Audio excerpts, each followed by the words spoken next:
Dewi Fitriani. Kali ini kita akan membahas sedikit mengenai penggunaan dexamethasone pada COVID-19.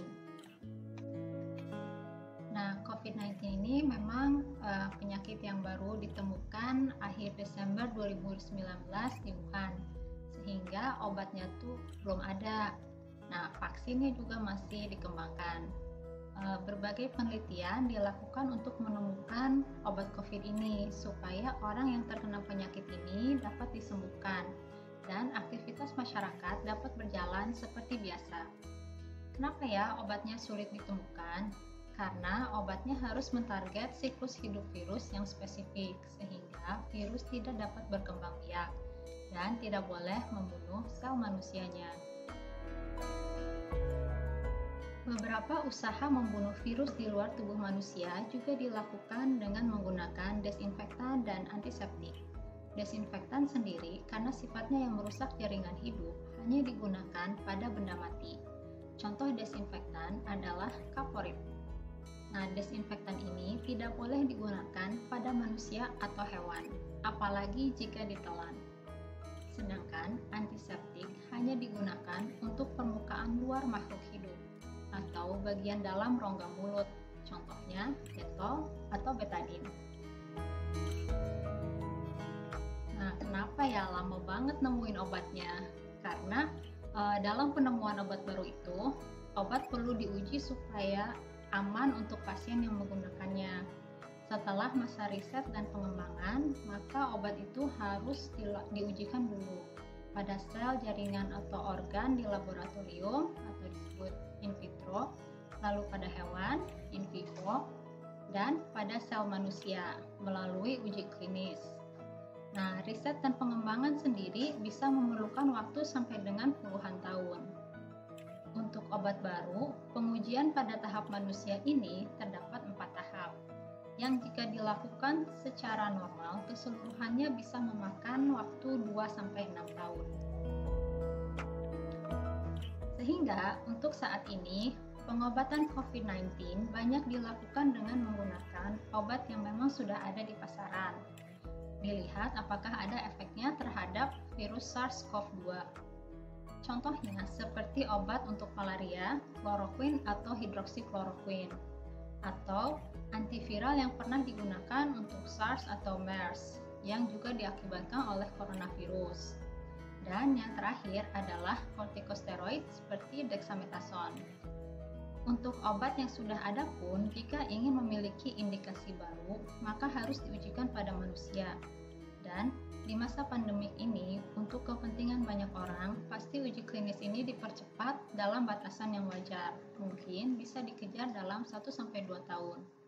Jika tidak diujikan terlebih dahulu, penggunaannya disebut off-label use atau penggunaan di luar yang tertulis pada label obat.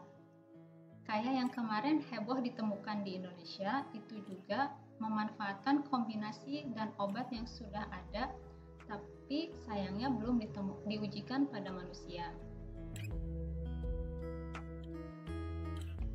Dan sekarang ada studi di Oxford, Inggris, terhadap ribuan pasien COVID-19 yang dirawat di rumah sakit selama kurang lebih 4 minggu. Mereka menemukan bahwa pasien yang diberikan dexamethasone dapat berkurang kematiannya hingga 35% pada pasien yang membutuhkan perawatan dengan mesin pernapasan atau ventilator, dan sampai 20% pada mereka yang hanya membutuhkan oksigen tambahan, tetapi tidak memiliki efek pada pasien dengan gejala ringan. Nah, walaupun ini baru data tahap penelitian awal, tetapi cukup memberikan harapan bagi penanganan pasien COVID yang paling parah. Nah, apa sih dexamethasone ini? Webinar Ngobrol Santai kemarin kita baru saja membahas bahwa dexamethasone itu sering disalahgunakan oleh masyarakat Indonesia. Jadi sekarang akan kita bahas sedikit supaya nggak pada rame-rame ke apotek beli dexamethasone secara bebas. Nah, dexamethasone adalah salah satu contoh dari kortikosteroid sintetik. Kortikosteroid adalah sekelompok hormon steroid yang secara alami diproduksi oleh tubuh. Salah satu contohnya adalah kortisol. Kortisol ini memiliki peran penting dalam metabolisme, respon imun, dan stres. Kortikosteroid sendiri secara umum mempengaruhi fungsi banyak sel dalam tubuh dan menekan sistem imun.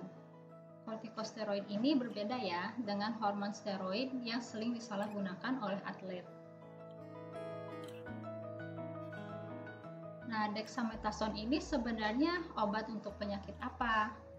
Karena kortikosteroid, dia menghalangi proses inflamasi atau peradangan, sehingga banyak digunakan untuk penyakit inflamasi yang mempengaruhi berbagai organ tubuh, seperti rheumatoid arthritis, lupus, asam urat akut, dan lain-lain. Ada juga beberapa reaksi alergi akut yang parah, yang juga dapat diobati dengan dexamethasone seperti asma, alergi rinitis, atau gatal pada kulit karena obat atau bahan iritan.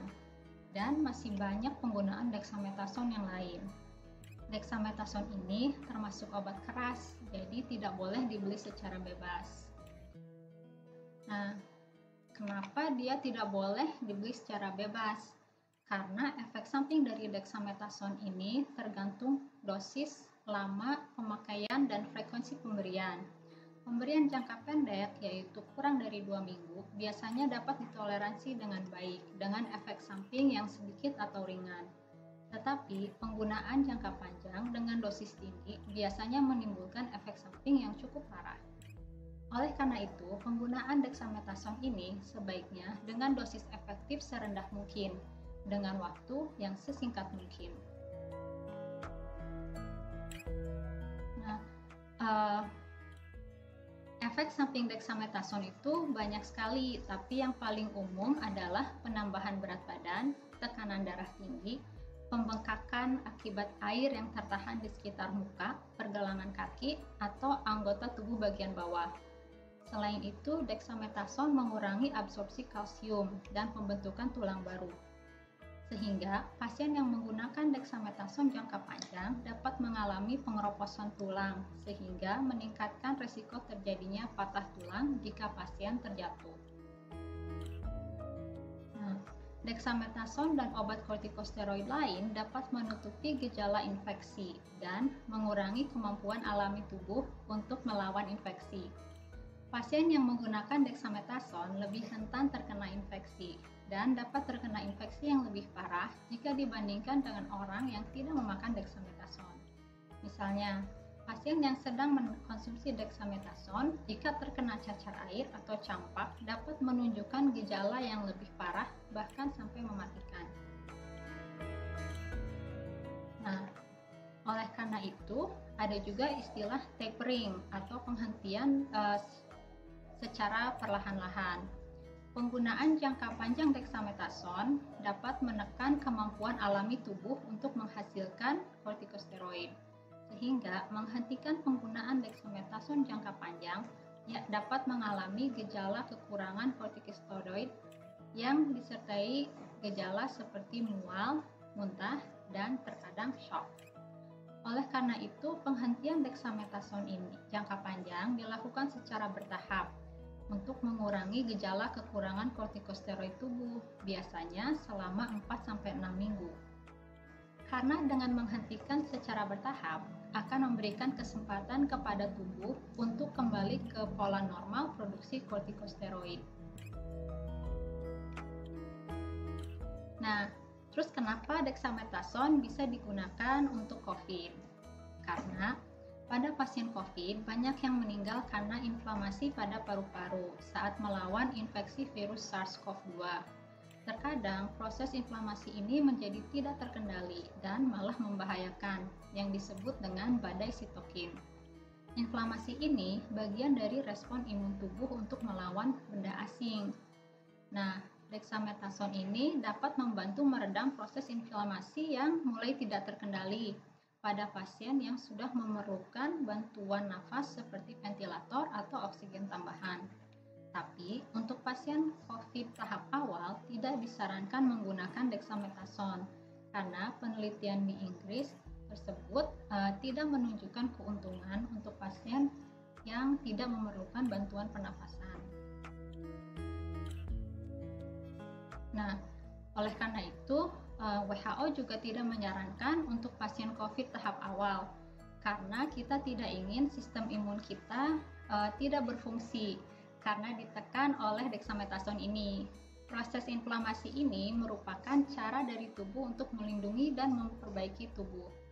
Pada tahap awal penyakit, kita ingin sistem imun tubuh bekerja sebaik mungkin untuk melawan serangan dari virusnya. Nah, apalagi pada pasien sehat, jangan sekali-kali latah makan dexamethasone secara bebas sebagai pencegahan ya. Nanti sistem imunnya tidak bisa bekerja. Terus kalau ada infeksi juga malah nggak kelihatan. Nah, terus efek sampingnya banyak kan dexamethasone ini. Nah, terus secara ekonomi kalau misalnya banyak diburu, dexamethasone-nya harganya nanti jadi mahal.